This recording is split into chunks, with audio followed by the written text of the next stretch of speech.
And if Israel is moving in the opposite direction, then everything is on the table. And you would be prepared to... Everything is on the table. A question about Israel. Will you make American aid conditional on a freeze to settlement building?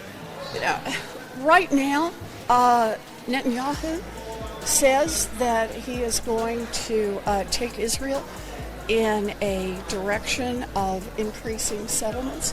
That does not move us toward a two-state solution. It is the official policy of the United States of America to support a two-state solution.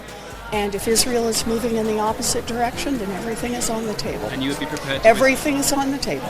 Many Americans found themselves now having their civil rights stripped from them. And so what I was speaking to was the fact that as a Muslim, not only was I suffering as an American who was attacked on that day, but the next day I woke up as my fellow Americans were now treating me as suspect. You used the term the occupation of Palestine.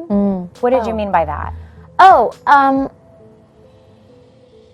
Honestly, I've never felt more Palestinian than I ever felt in Congress, even in Palestine when I'm visiting my grandmother. And you said, Israel is hypnotizing the world with what they're doing. The idea of Jewish people hypnotizing anyone is part of the stigma that led to many of them, the Holocaust and many of the hate crimes against them. Defending that, and nobody ever gets to have the broader debate of what is happening with Palestine. So for me, I want to talk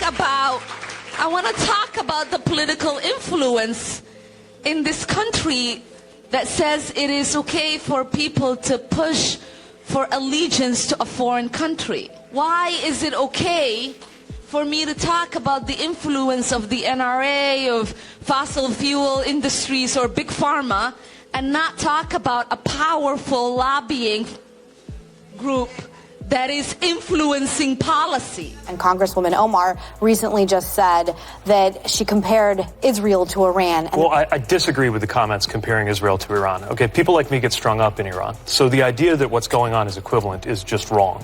We should honor these movements and that history. And we should honor our commitment to the principles that say we must hold our friends to the same standards as we hold our adversaries. As my colleague who just spoke used the frequent use of the words honestly and honest, let's just get to a lot of what's left out. So the BDS movement has not distanced itself from Hamas, a designated foreign terrorist organization. BDS supporters individually are not distancing themselves from Hamas either.